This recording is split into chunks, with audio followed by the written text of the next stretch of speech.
যে তৃণমূল ভয় পাচ্ছে, তার কারণ এসআইআর হলে যে অনুপ্রবেশকারীদের যে ভোট ব্যাংক রয়েছে, রোহিঙ্গাদের যে ভোট ব্যাংক রয়েছে, সেটাতে হাত পড়বে এবং তার জন্যই তৃণমূল মানে এসআইআর এর সঙ্গে এনআরসি কে জড়িয়ে একটা ভয়ের পরিবেশ তৈরি করছে। এবং শুভেন্দু অধিকারী যেটা বলছেন যে এর জন্য দায়ী মমতা বন্দ্যোপাধ্যায়।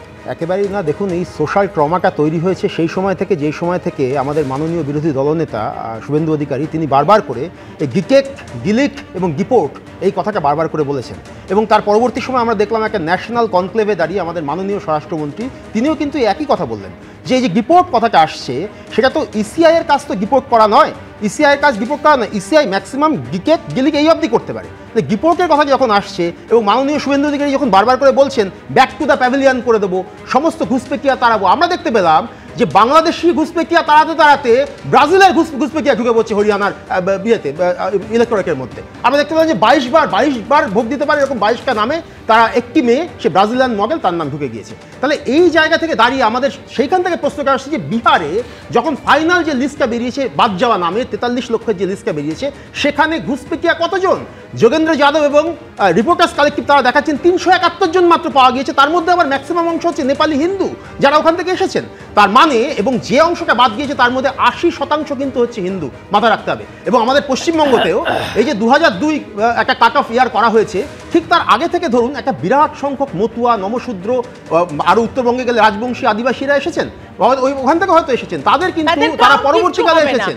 এবং এই যে আতঙ্কটা তৈরি হচ্ছে, আতঙ্কটা এই জায়গা থেকে তৈরি হচ্ছে যে তাহলে এটা কি সত্যি সত্যি যে যা বলা হচ্ছে যে ব্যাক টু দ্য প্যাভিলিয়ন কে এখানে যারা আছেন তারা এখানকার যারা নাগরিক, এখানকার যারা মুসলিম তাদের, এবং যে মুসলমানরা এখানে ছিল বরাবর এখানে ছিল তাদেরও কিছু হবে না। একদম। আমি জাস্ট একটা উত্তর দেব, আমি একটা উত্তর আপনাদের এই যে চাপানোতর চলছে, অর্থাৎ তৃণমূল বলছে বিজেপির দোষ, কোথাও বিজেপি বলছে তৃণমূলকে আক্রমণ করছে। এই যখন চাপানোতরটা চলছে এসআইআর নিয়ে, তখন ভরতপুরের তৃণমূল বিধায়ক হুমায়ুন কবির, হ্যাঁ এখনো তিনি খাতায় কলমে ভরতপুরে তৃণমূলের বিধায়ক, তিনি কি বলছেন যে ভাগাড়ের শকুনের মতোই এসআইআর নিয়ে মৃত্যু নিয়ে রাজনীতি চলছে। এসআইআর এ মৃত্যুর অভিযোগ নিয়ে তৃণমূলেরই অস্বস্তি বাড়িয়েছেন। কি বলেছেন হুমায়ুন কবির, শোনাবো। ভাগাড়ের শকুন যেমন গরু খুঁজে বেড়ায়, মরা গরু নেমে পড়ে, এরা এখন বিজেপিও বটে তৃণমূলও বটে। কেন বললাম এই মুহূর্তে যে এখনো পর্যন্ত এই হুমায়ুন কবির তিনি খাতায় কলমে ভরতপুরের তৃণমূল বিধায়ক, কারণ তিনি 22 তারিখ নতুন দল গঠন করবে, যার চেয়ারম্যান তিনি নিজেই থাকবেন, সেটা তিনি ঘোষণা করেছেন। আমি এখান থেকে সতর্ক রিয়াকশন করব। দেখুন, ওনার কথার আমি কি রিয়াকশন দেবো? উনি এখন তৃণমূল করেন, এর আগে মাঝখানে বিজেপি করছিলেন, তা ওনার কথার দায়িত্ব তৃণমূল নেবে না, বিজেপি নেবে না। যে দল উনি জীবনে কখনো করেননি সেই দলের পক্ষ থেকে আমি নিতে যাবো কেন? কিন্তু আমি আর যেটাকে নিয়ে আলোচনা হচ্ছে, আমি সেই প্রসঙ্গে একটা কথা বলছি। দেখুন, এই যে শতরূপা যে কথাটা বলছেন না যে এতে কোনো হিন্দুর কিচ্ছু হবে না, আসামে হয়েছে তো 12 লক্ষ হিন্দু তো আছে ডিটেনশন ক্যাম্পে, বা তাদের নাম তো বাদ গেছে এনআরসির করে। সুতরাং আপনারা মুখে যতই বলুন না কেন কোনো হিন্দুর কিচ্ছু হবে না, হিন্দুদের হয়তো আপনাদের এই সমস্ত নীতির ফলে। দ্বিতীয় কথা, দেখুন আজকে শশী পাজা বা এনারা যে কথাগুলো বলছেন ঠিক কথা, মানে আমি যদি ধরেও নি যে কটা মৃত্যুকে নিয়ে এই অভিযোগ উঠেছে তার মধ্যে অর্ধেক অভিযোগও সত্যি, যদিও কিছু অভিযোগ বোঝা যাচ্ছে সত্যি নয়। একজন মানুষ যার 2002 এর আগের লিস্টে নাম ছিল, তার মারা যাওয়ার পরেও বলা হলো নাকি এসআইআর আতঙ্কে মারা গেছে, তো কোনো লজিক হয় না, বা তার পরিবার থেকে অস্বীকার করা হলো। কিন্তু কিছু ক্ষেত্রে আবার অবশ্যই এটা সত্যি। তা যদি হয়ে থাকে সেক্ষেত্রে একটা জিনিস বোঝা যাচ্ছে যে এই মানুষগুলোর মমতা বন্দ্যোপাধ্যায়ের উপরে ভরসা নেই। মমতা বন্দ্যোপাধ্যায়ের উপর যদি ভরসা থাকতো তাহলে ওনার ওই যে আগের কথাগুলো, আমি বেঁচে থাকতে বাংলা এসআইআর হবে না, ইলেকশন কমিশন ঘিরে ফেলবো, হ্যান করবো ত্যান করবো, এই কথাগুলোকে ভরসা করলে কোনো মানুষকে আজকে আত্মহত্যা করতে হতো না, বা তার প্যানিক অ্যাটাকে মৃত্যু হতো না। কিন্তু আমি জানতে চাইছি, আবার এই কথাটাও সত্যি যেটা অর্ণবদা বললেন, আজকে বিজেপি যাই বলুন না কেন, বিজেপির নেতারা শুভেন্দু অধিকারী থেকে শুরু করে সুকান্ত মজুমদার থেকে শুরু করে স্বয়ং অমিত শাহ যদি দিনের পর দিন বলে যান যে এসআইআরটাকে অছিলা করে যদি মানুষকে হুমকি দেওয়ার, ওপারে পাঠিয়ে দেওয়ার হুমকি দিয়ে যান, তাহলে এক অংশের মানুষ সেটাকে বিশ্বাস করবেন নাই বা কেন?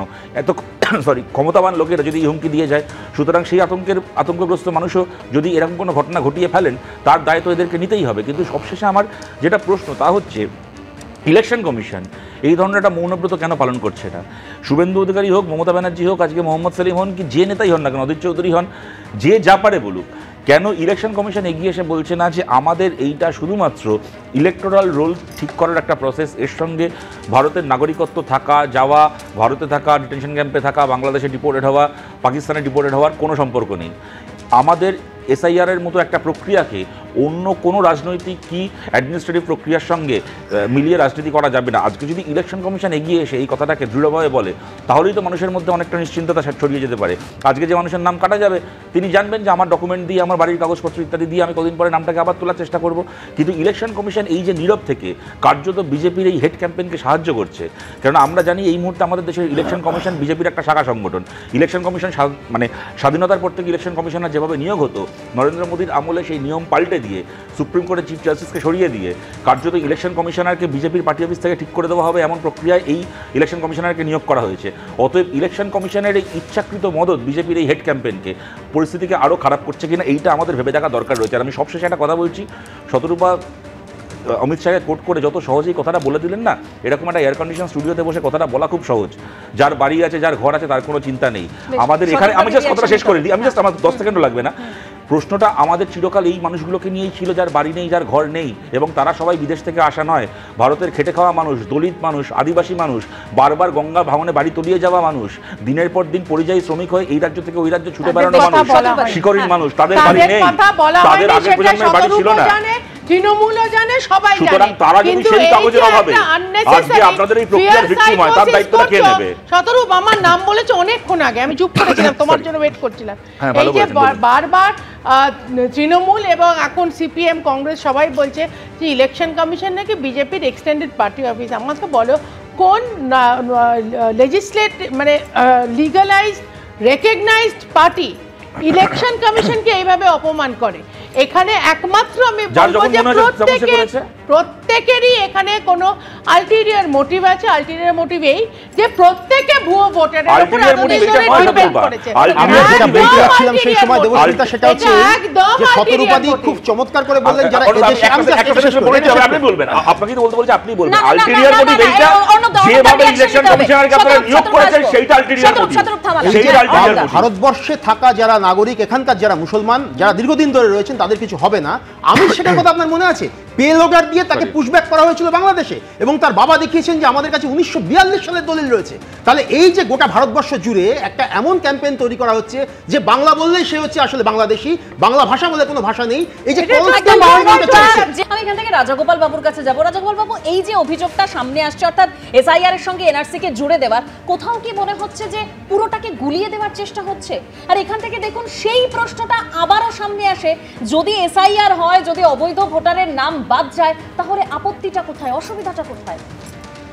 দেখুন, ভারতীয় সংবিধান অনুযায়ী কিভাবে ইলেকটোরাল লিস্ট তৈরি করা হবে সেটা সম্পূর্ণ দায়িত্ব হচ্ছে নির্বাচন কমিশনের, এবং ভারতীয় সংবিধান পরিষ্কারভাবে বলে দিচ্ছে যারা নাগরিক নয় তারা ভোট দিতে পারবে না। নির্বাচন কমিশনের হাতে সাংবিধানিক অস্ত্র রয়ে গেছে।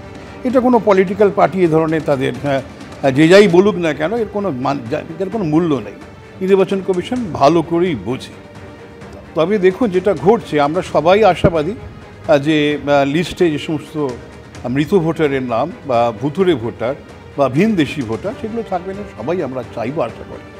যারা চাইছে না তার মানে তার স্বার্থ আছে। তার মানে কি বোঝা যাচ্ছে যে সাংগঠনিক ক্ষমতাকে কাজে লাগিয়ে মৃত ভোটারের ভোটটা দিয়ে আসছে, বা ভুতুরে ভোটারের ভোট দিয়ে আসছে, বা ভিনদেশিদেরটা ব্যবহার করছে। এইগুলো তো আমরা কেউ চাইব না। এখন নির্বাচন কমিশন এসব অনেক কথা বললেও দেখা যাচ্ছে কার্যকরী অবস্থায় খুব একটা যে তারা যে পারদর্শী এখনও পর্যন্ত বোঝা যাচ্ছে। বিহারে তারা বলছে যে অনেক 47 লক্ষ বোধহয় বাদ দিয়েছে, একটা অ্যাপিল হয়নি, ভালো কথা। বিহারে এখন ফার্স্ট পেজে প্রচুর ভালোভাবে নির্বাচন হয়েছে, 65% অ্যাটেন্ডেন্স হয়েছে, পোল টার্ন আউট হয়েছে, আমরা খুব খুশি।